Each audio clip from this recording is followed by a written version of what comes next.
Hi, I'm Justin Moorman. And I'm Katie Thornton, and this is the Re-Education of Schools podcast, where we have open, honest conversations about how to better understand social-emotional learning, trauma-informed care, the whys behind student behavior, and how to help kids navigate it all as they go through school and life. All right, welcome to episode 21, Hard Times, Getting Through the Rough Patch. We recognize that everybody goes through rough patches, right? No matter what you're doing in life has nothing to do with specifically with teaching, but obviously that's what we'll talk about a little bit more. But what are the things that we do when we're in a rough patch? How do we even recognize we're in a rough patch? All these kind of things that we'll talk about. And by the time this one comes out, I can't do the math. I should have done this before we started recording. We're like towards the end of first quarter. So the last time we filmed was before school started. So this will be interesting. Yeah, if we seem like we're out of like where we should be in the year, that's why we don't always record like. But I think even our state of mind, right? Like we were on summer break essentially right before school started, and then now we've been in. So it'll be interesting to see. Yeah, the difference. There's probably a reason why this is very specifically on the agenda to talk about today, because here we go. Yeah, so hard times, how do we get through them? So let's jump in, start talking about it. So what are some of the signs that you can be in a rough patch? Because sometimes we don't know. I think that's the thing that we've recognized. Some people don't know that they're in a really rough patch, or we ourselves maybe don't realize, like, somebody that's close to us has to point it out, or they're like, you doing all right? Like, and that's when you kind of realize. So what are signs we can look at to know that we're in a rough patch? Yeah, I think we see this a lot. Like people aren't self-aware. We talk about a lot about knowing yourself is a really important part of being an educator. So really knowing yourself. So I just got a little research from the Mayo Clinic that have some signs too about like what it looks like. So more official than just us spouting off. Yeah, just a little more. Here's the more official like medical reasons. I thought maybe we were enough, but I guess we're not. But I would agree with all these. Your mood, if you're having a lot of anxiety. Just disconnect, guilt, hopelessness, loss of interest of things that you normally, mood swings. Is this all resonating with us right now? Sleep, early awakening, excessive sleep, insomnia, restlessness. I notice that a lot. I will have a hard time sleeping when I'm really stressed, or I'll get up a lot through the middle of the night. Whole body, like just fatigue, like you're not feeling, we know the body and mind are connected, that the body keeps score. So your body will start giving you physical symptoms of stress and anxiety, but hunger, fatigue, loss of appetite, like you're not eating, or maybe you're overeating, right? Like either way, yeah. Behavioral agitation, excessive crying, irritability, and if you're excessively crying every day, like that might be a sign that you are going through a rough patch. You cry every day at work. Social isolation, like, just really retracting back from your teammates or family.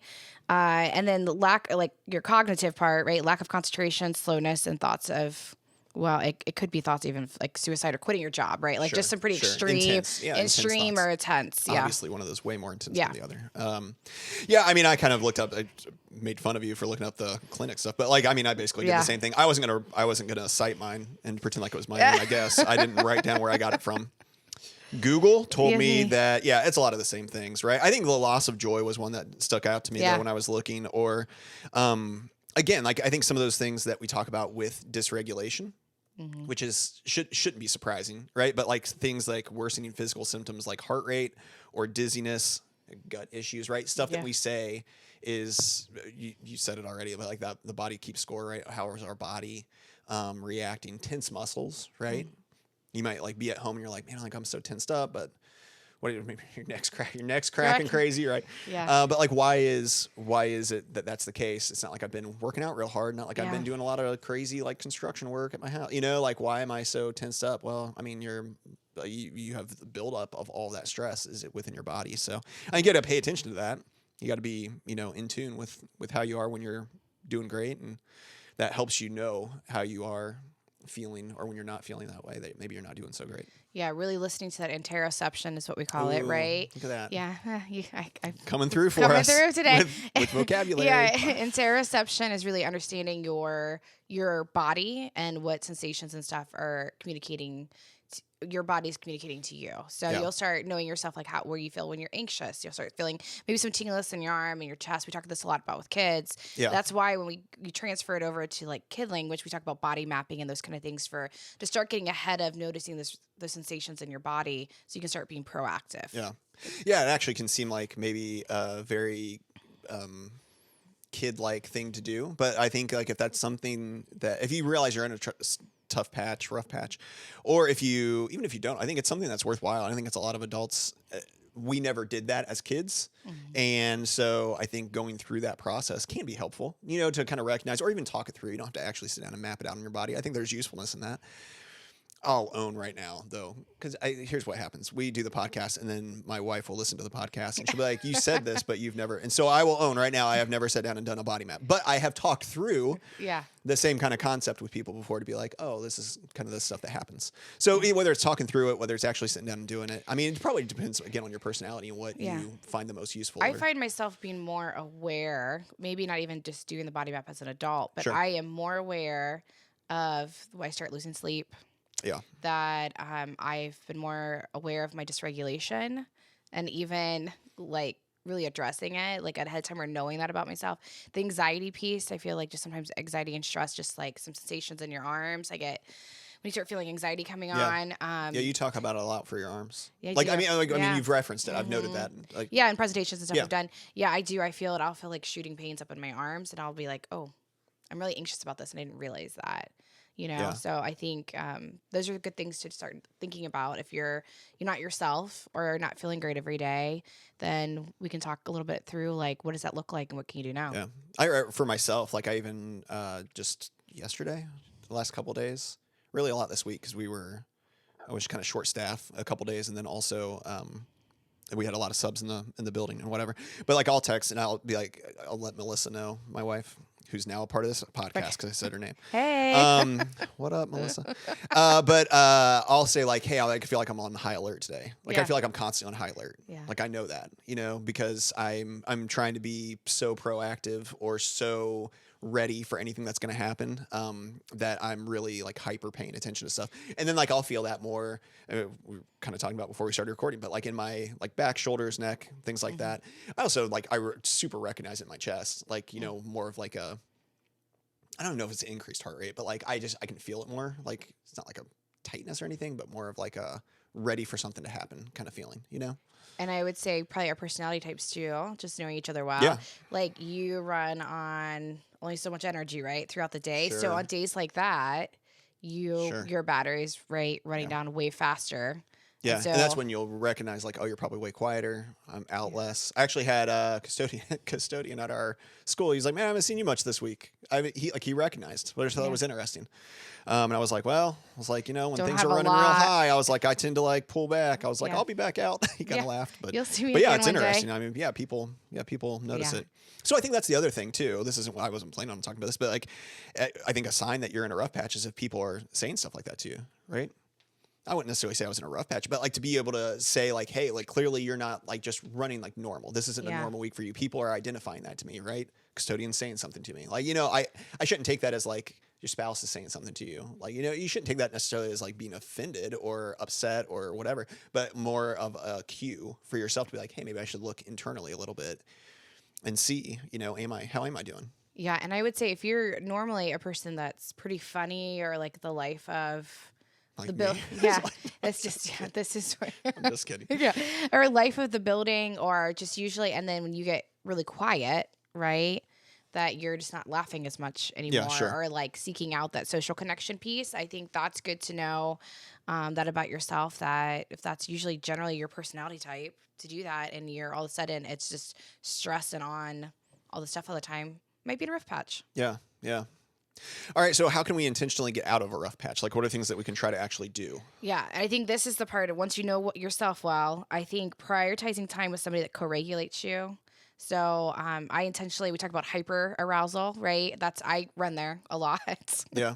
So hyper arousal is somebody that's very high stress, kind of more intense. That's how you respond. And then we talk about hypo arousal, somebody that gets real quiet, right? So if you're a hyper arousal person, don't go find another hyper arousal person. Sure. You're just going to dysregulate each other together, or be mindful enough that you need to tone it down for somebody else. So a lot of times it's you. A lot of times I come talk to you because it's because you're hypo aroused. We're the opposite. Yeah, for sure. So if I need somebody to talk to, I know this is 3 people I'm not going to go talk to because they're just going to get it amped up. Here's, find your person that's a little calmer. Who are those people that ain't? No, I'm just kidding. Name names. Here's list. I'm just kidding. Find regulating activities, walking, playing music, working out. I've noticed if I don't go to the gym so many days a week, or if I'm stressed, like that's a great way to, I feel so much better. If I have stress or anxiety, like just doing that. I feel like too, sorry to cut you off, but like, I feel like a lot of times people will reference, like some people will reference like being out in nature. I think more and more, the more that I see, hear, read, whatever, like really that's everybody. Like really, I think everybody benefits from being outdoors and in nature. None of us are really built to kind of be inside all the time and constantly in front of screens or whatever else. Yeah. So I think that's an important one for anybody. Like, get outside, like even if you're just sitting, like you don't even have to be doing something. Like I think there's something to be said for like getting outside. Well, there's a great book called The Art of Noticing, right? So even this is what we need to do to start teaching kids to be intentional about listening, hearing things. But how many times, this was like the cool thing about COVID. I'm like getting way off track now, but No, it's all right. The cool thing about COVID, I remember being with my kids, really present, right? Because we were on lockdown, and looking outside and like, oh, today we have some blooms on the tree. Or I noticed things started flowering because it's springtime, right? Or I noticed the leaves started to bloom over here, or flowers coming up, whatever. And I just noticed all those things. And I remember the next year looking out and being like, oh, that all happened. I didn't even know it happened. Yeah. So taking time. Just passed you by. Right? Yeah, it just passed me right by. But like how cool it is to like stop and pause. I try to go outside now and be more intentional about pausing and noticing things. But that's so regulating to be able to go out there and do that. And what a great skill set to teach others. The walking is, we know that's a regulating the rhythm. We talk about, right, those early brainstem activity, that rhythmic walking is really good. If you're stressed, like start walking and talking with somebody in the building. Like, hey, can you walk down the copier with me? Or can we go do this? Sometimes I'll just walk the building. Yeah. Sounds crazy, but sometimes I just need a minute. It's a good way to be by yourself, and walking is great regulating activity. Just continue to stay active, eat well. So if you aren't feeling well, eating like is not going to also help you feel better, right? Yeah. So be intentional about eating well, and then avoid. I was also looking some things up. Avoid excessive drinking, or for like maybe some bad habits that you have. Like if you're finding yourself in that rut where I've had a glass of wine every single night or not feeling great, that's not going to get you out of the rough patch, right? Sure. It's just going to make you feel worse. And then here we are, we're continuing that cycle, right?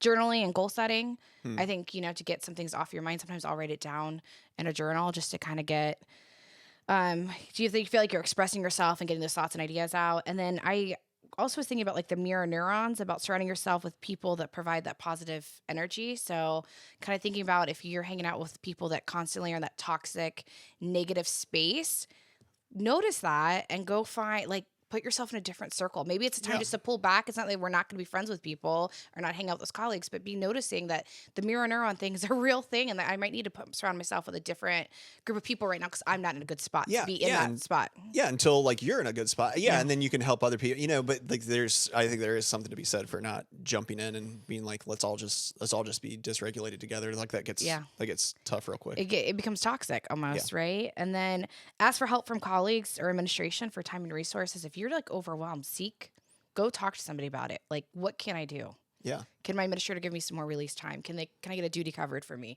Can my colleagues kind of help me prep or plan something? Can I collaborate with my reading specialist or my gifted specialist to kind of get myself kind of working ahead? Because if you're living in today for tomorrow, that's a hard spot to be as an educator. Yeah. That you're living it, we've worked 8 hours. Now I'm going to plan 2 hours for tomorrow. If you're doing that every day, if you can't get yourself ahead, you need to talk to somebody to figure out how to get yourself a little bit ahead so you're not doing that. And then seek, of course, counseling or professional help if your symptoms don't get better. Or just some things that because I was thinking through that have helped or we've read about, right? Yeah. Do we have to put like an explicit little logo on this episode? Maybe. Are we cussing now? I don't know what's happening. Maybe bleep me out. We'll find out. Josh will take care of that in post, right? It'll be fine. Yeah. No, just made me laugh. No, I agree with a lot of stuff. I mean, obviously you had a really good list. I think, again, that preemptive step of knowing yourself well, like take the time to actually know who you are. If you don't know who you are, you're not going to be able to really recognize nearly as easily when you're in a bad spot. So I think that's work that you really need to do in general in life, is know yourself well. Doesn't matter who you are. That should be a key for you as an adult, is get to know yourself really well. And then I think in doing that, you're going to be able to recognize the signs of when you're doing great. You're going to be able to recognize the signs of when you're just kind of normal, average, and you're going to be able to recognize the signs of when you're in a bad spot. Enough can't be said for really knowing yourself well. And then I think, again, self-care. You talked about a lot of different self-care kind of things ultimately. I think that that's sometimes, again, that can make people frustrated because they're like, well, when is the time? Like, when do I have time for all of those things? But I had actually, we were talking in a meeting that we had recently. There's a guy that is going to be retiring somewhat soon. And it was in between us talking about topics, and, people were taking a restroom break or whatever. And I was like, hey, what are you looking back on your career? Like, what do you think about it? What are things that happy about, would do different, whatever. And so I just always am interested in that, trying to learn from people so I maybe can learn it quicker than what maybe they did.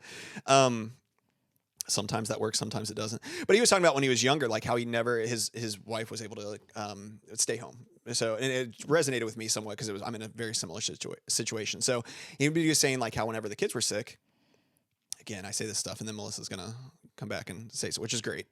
Push me for it. But then he was saying whenever the kids were sick, like he would still go to work because he was so focused on this idea that like whatever was happening at school had to revolve like kind of around him, right? Like he was so important to like the functioning of the room, to the functioning of all of it continuing to go, that he couldn't miss. Like you can't miss, got to be there. And he said, looking back, I realize like it would have been just another day with a sub for kids, and it would have been fine, and I could have actually invested in a different way. Because I wish I would have not cared, and not even not cared quite so much, but not thought that he was the center so much. And I think that's always a good reminder. We've talked about it in different ways, I think, different kinds of examples, and I think even a handful of episodes ago, we talked about that idea, Dr. Biddle, right? I think she brought it up. But this idea that like, this shouldn't be your whole life, right? It's your job, and you can look at it as a calling. It can be like, it can be very important. It's a very important job. Work, yep. But at the same time, it is just your job. And if it's your whole life, then I think that's probably, when we land there, we probably are getting way more stressed and dysregulated, and we're in a rough patch way more frequently than during the times when we're like, yeah, like I did my job, I did the best I could. There's going to be stuff that's going to exist tomorrow that I still got to get done. I'm hard in time, whatever that looks like.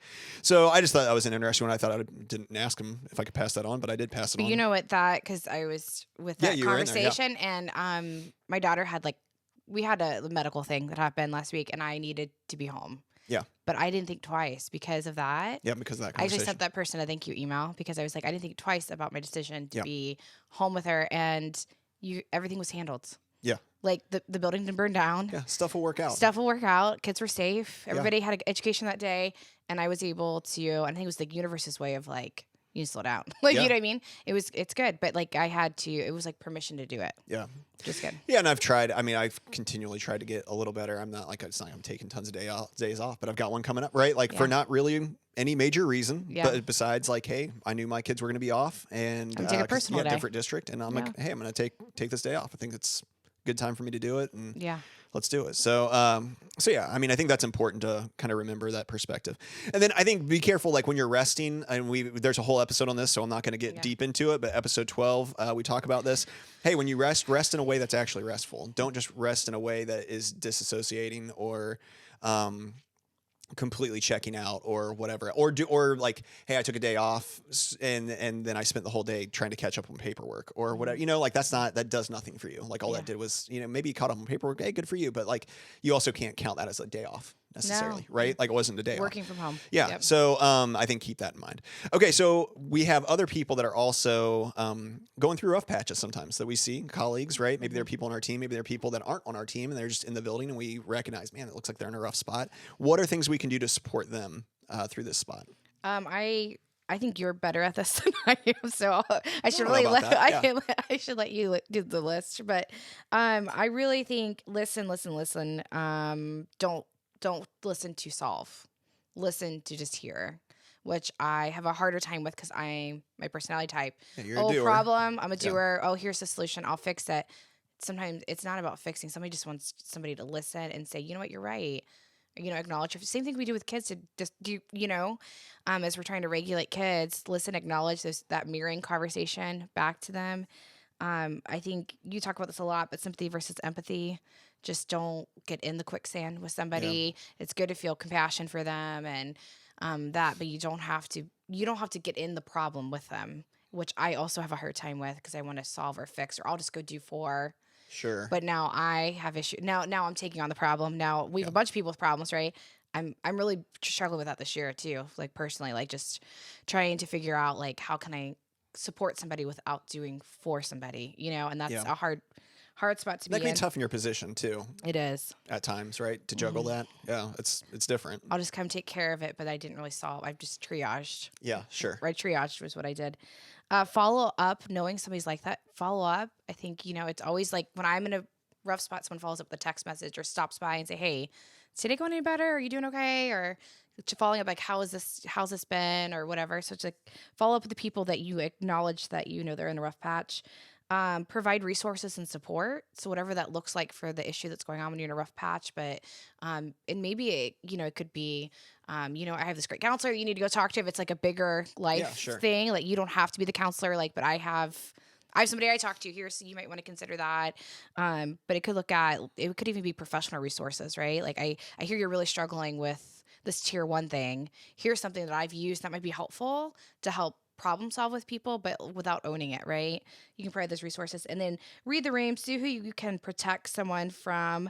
If somebody's really sensitive right now and there's somebody else that just we see this a lot. Someone's not reading the room, like they can't hear that right now. Maybe take on some communication for somebody, take over a meeting for somebody, kind of get in there and kind of redirect. Be a buffer. Yeah, be a buffer, redirect conversation, because sometimes you're in a rough patch because there's some conflicts. So read the room and kind of see how you can take care of somebody or protect them from maybe something that they don't have the capacity to take on. One more thing, right? Sure. So those are kind of some things that I thought might be helpful. I feel like this would be a perfect time for us to cut to a commercial from our sponsor, BetterHelp. Yeah. Just kidding. Although I did see, this is random. I don't know. Here we are today. I think we're in a kind of a random mood a little bit. But I did see recent, like Dude Perfect. I don't know if anybody knows Dude Perfect out there, but like they were sponsored at one point by BetterHelp, like in an episode. And I thought, how are we not? Yeah. Like, Josh, can you get on that? Or you can get a hold of somebody? Or anybody else. Could anybody sponsor us? No, I'm just kidding. I think those were a lot of really good things. I was talking to somebody just this past week, 2 weeks. I can't remember exactly when it was at school. And they came in and they were in a spot where they have the opportunity to be able to support some other people. And again, did not ask this person's permission, so I won't say their name or anything. Try not to. And they were talking about, I just really want to be able to support. How do I support? They were using the word support a lot. And I like something that clicked with me. I was like, what if you shifted?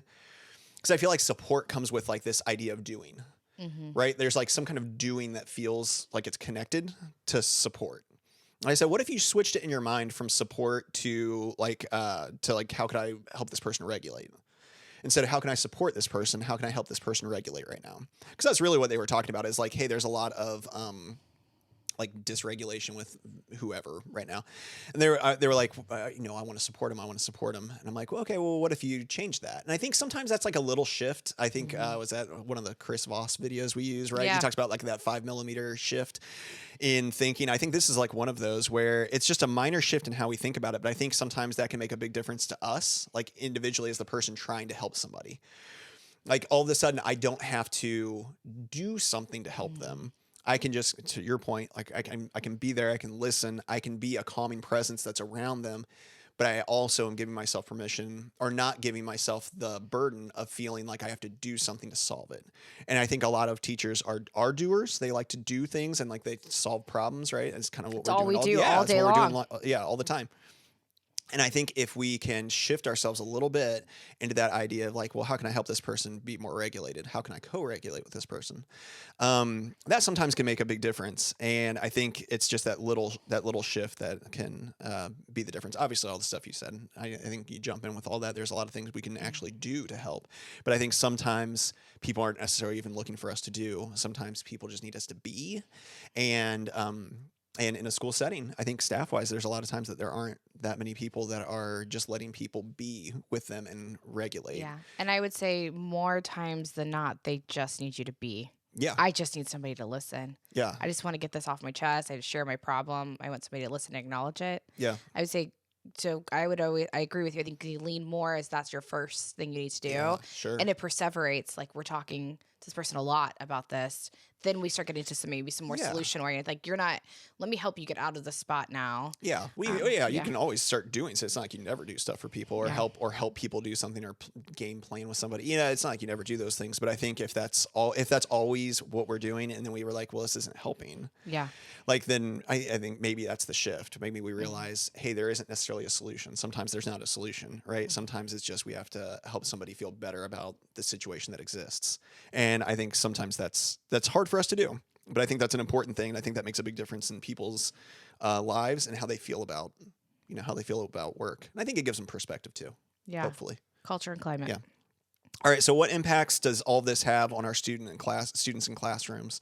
Like, how can we kind of be intentional about implementing these practices to lessen those impacts? Yeah. So obviously, if you're in a rough patch, guess what? Your kids in your classroom know it. Yeah, sure. They know it. They know how their teacher makes them feel. They can sense, right? We're just designed as humans. Those mirror neurons, you pick up on somebody's energy. So just obviously, we say this all the time, dysregulated adults cannot regulate kid. So if you're dysregulated, then you're probably not able to support students in your classroom behaviorally. You might be shorter and snappier in the classroom unintentionally, but that's just where you're mentally in that spot. So think about putting those systems in place with your team to avoid your class feeling like this. Know yourself and listen to your body. What is your plan for today? Today, I am not a good spot. So I maybe am not going to try to knock out all this stuff, that I might just need to do some more independent work time or make those adjustments so that we're not like yelling and screaming at kids or like we have to go, go, go or being short with people or like, why can't you figure that out right now? You guys should know this, right? Yeah. That willingness to it, like there's a willingness to adjust. And again, I think a lot of teachers really hold themselves to like a crazy high standard and also get stuck in like, well, I wrote it down on paper for a plan. And so now I have to do it. And if I don't do it, then I kind of failed today. And I think that's one of the, maybe one of the benefits of maybe my personality where I'm like, that's not necessarily how I operate. Like, again, we had a lot of people out Friday, great example. And I looked at one of the paraprofessionals I work with. I said, hey, I actually think we're going to like pull a bunch of kids even into our room today. Like we're going to let it just be, like, we're not going to really try to push into even like the normal stuff that we would normally do. We're going to like scale it back. Preemptively, it's just not the day, right? It's just not the day for us to accomplish all this. Now, it's not like kids just hung around and played all day. We got stuff done. But we did it like in a way where we were like, hey, we read the room, read the building, and we were like, hey, it's not the day for pushing in these ways. And sometimes as a classroom teacher, I think you have to give yourself that permission. Again, you don't want to find yourself doing that like 4 days of the week, 3 days every week. I say it's not the day, and we just like because I'm in this rough patch. That's not but okay. I think you do have to give yourself permission to like, hey, it's not the worst thing in the world for you to look at the day and be like, hey, you know what? Guys, today we're going to do this. We're going to get caught up on some work that we haven't had finished, work on your projects. We're going to watch this video, and normally we would be doing this like project thing. Or we're going to be like doing this writing. But today we're going to watch this video about it and kind of like take it a little bit easier. Like you have to give yourself permission to have those days and not feel like you somehow like failed and not try to power through those moments when it's not that day. But I think a lot of teachers have a hard time with that. They really do. Yeah, to give yourself permission to, because we want to do a good job, right? I also thought about like modeling, how important it is for us to model honest and appropriate feelings, obviously, to help students understand how you regulate yourself. Like, hey, I'm feeling really anxious today, and here's some things that I'm going to do to help, or I'm pretty upset today about whatever, with as much as you can share with the age appropriateness and the level of professional appropriateness. But I think the more we talk through how we process things, it's a good model for students to hear that from. I'm feeling this class feels really, I'm feeling anxious because the energy in the room right now, I need you guys to kind of help me by, let's take some deep breaths. Let's all sit back in our seats. Let's get regulated together, and then now I feel better about doing that. So I think even with really young children, it's important to do. Yeah, I think all age groups, I was going to say, benefit from that. I think you get, the older you get, the more that I think that even resonates at times. To be like, hey, remember, basically I'm just a human. Hey guys, like I'm struggling today. Like even something simple like, man, I've got like a really bad headache today. We're going to like let's try to take it. I'll take it easier on you today. Like as far as our classwork, if you could really help me out and keep it quieter or whatever, like whatever thing it might be, random example, but like whatever thing it might be, like I think being honest and again, appropriately, obviously, but, maybe it's not obvious sometimes to people. That's part of the problem. Yeah. But that's why we have to say appropriately. But I think that's important. I think doing that's important. Yeah, I think as much as we can help students that, I would say think about your pace of the day, the balance, the workshop model, the principles of universal design for learning. Like, how can we give kids educational access? I think we just talked through that. How do we be flexible and adjust our day? You can still look at the variable in your classroom and still provide educational access. Think about the process over the product. I think sometimes we get really hung up about getting all the stuff done, but ultimately the stuff doesn't teach kids. It's the process in which they go through that teaches kids. Think about that. What's the most essential thing I need to cover today? Take time to be fun and connect with your students for enjoying what you are doing. Ultimately, this is a really fun, cool job to have. So think about, where can I anchor back to like my joy and that. Yeah, if you feel like you're mad all the time, that's probably not great. And the kids are going to know that, right? Students will know that. Mm-hmm. Yeah, I think you don't want students walking on eggshells around you all the time when we talk about this at various times. But like, that's one part of being steadiness or having steadiness and being consistent, is that idea of, kids know who they expect to have in you as a teacher on a daily basis. And so we're obviously welcome to have emotions, feelings, good days, bad days. But I think when you're honest about that and you can be straightforward and you kind of have that kind of relationship with the students in your room, that's a lot better than them having to guess every day. You don't want them having to guess, if they know, like, hey, Mr. Moorman will tell us if he's in a really kind of tough mood today. Yeah. He'll tell us. So he hasn't told us, so I don't have to like walk on eggshells. And then, hey, he does tell us, hey, now I know I can kind of adjust, like they don't have to guess though. And I think that's that guessing that's exhausting to kids. Yeah. There's nothing worse than knowing that you have to go talk to somebody and you're like, you're the person where you feel like you have to tiptoe in the room and be like, how you doing? Yeah, sure. Like, can I talk to, but kids feel that too. Yeah. Imagine a meeting where you're called like, hey, can I talk to you later? Yeah. And but that's all the information. And you're like, oh my gosh, are they mad? Are they happy they're going to tell me a really cool story? Like, are they, I don't know. You don't know. Yeah. Kids, just like you feel that with colleagues, kids feel that with you. Like, are you approachable to support them today? And you're the trusted adult. So we need to make sure we provide that.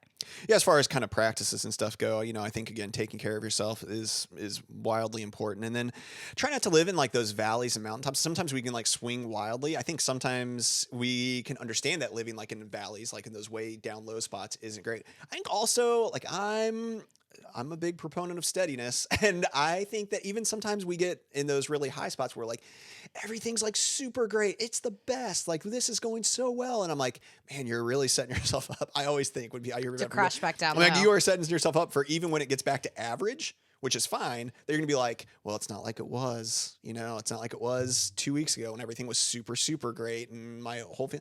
So try to like live. I mean, we're going to have ebbs and flows to how our days, weeks, years, months, whatever, all that stuff goes. Just try not to, try not to like land too high, too low. I think doing both of those is like the goal, not land too high or too low. Yeah. I think, I kind of went through a little bit of a rough patch at the beginning of the school year. Like, I was like in a funk, and I think it just like changed me when I just changed my mindset about it. Like, 'cause you just want to make everything, so I want to run high all the time. Like, I want everything to be like the best, right? Yeah. Sometimes it's okay. I think that was really important what you just said, like that you're going to have highs and lows, and just kind of being more steady with it is more important than everything being perfect and the best all the time and taking that pressure off yourself. As soon as I shift that, I was like, it really like changed. I think, I don't know if you would agree, but I changed my mood. It makes a difference. Yeah. It changed my mood big time. Yeah. All right. What do we want people to walk away knowing? I think just, again, what you said, just know yourself, surround yourself with others that unconditionally love you, that are there to support you, that aren't going to throw you under the bus or judge you, or finding that team and that network is really important. That are the people that can really call you out to and be like, hey, you're not doing okay. Here's what you need to go do, or here's what I'm gonna help and support you with, and I receive that. But have that network of people that can really kind of let you know when you're upset right now, so you're not going to go talk to that person. Yeah. Don't make that phone call. It's a bad idea. I'm just know yourself well enough that you need to either check yourself right now or whatever. But I think that's so important. I think the support systems are essential in this work. And if you have rough spots, I think finding our way out of them is what makes our job worth it and achievable. Yeah. No, I think it's good. Yeah. I think I really am living in that spot again, just because it was a conversation I had with somebody recently of that support versus co-regulation. And I think that that's an important one to maybe think on. If you walk away thinking on something from this is, am I constantly trying to support, or when I am supporting, does that mean I'm trying to do for this person, or am I really trying to just help them regulate and co-regulate with them? I think that's kind of a helpful shift sometimes. And so maybe give yourself permission to make that shift in your language.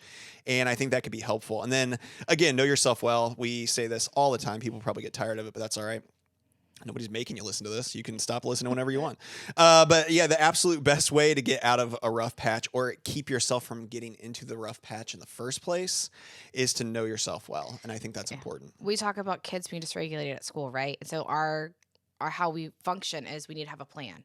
What's the plan for tomorrow? Yeah. So if you're operating just like we make plans for kids, right? We write FBAs, we put BIPs in place, crisis, but whatever. Yeah. If you don't have a plan for yourself, you are not going to get, tomorrow's not going to get better. Yeah. Start making the plan on how you're going to adjust so that you don't, the rough patch doesn't prolong itself. Yeah, absolutely. Well, as always, we just appreciate you guys joining us in the conversation. Man, send us messages. Let us know. That's continues to increase, and we love it. Yeah. We love hearing from you and hearing like what's helpful, what is less helpful, what you agree with, what you disagree with, what things you'd like for us to talk about maybe in the future. Do all of those things. Reach out to us. Contact info is in the kind of episode write-up that we have, the description. I don't know the actual word of it. That's what it is. All those things. Call it what you want at this point. Yeah, call it what you want. Yeah. And so we know that people go through rough patches. Hopefully this episode's helpful.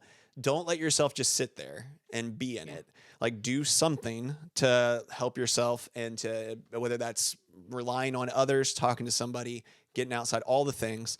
Don't let yourself just stick there and also believe that it's going to be able to get better. I think that's important. Pass this episode on maybe to somebody that is in a rough patch. Like, I don't know how you do that tactfully, but do that. Try your best to do that tactfully. And, or if you know somebody frequently ends up in a rough patch and they're in a good spot right now, be like, hey, listen to this episode. Because you know a rough patch is going to be coming for them at some point. Yeah. But share it. And like I said, reach out. We appreciate you being a part of the conversation. And let's go out there and do the work. Let's go do it.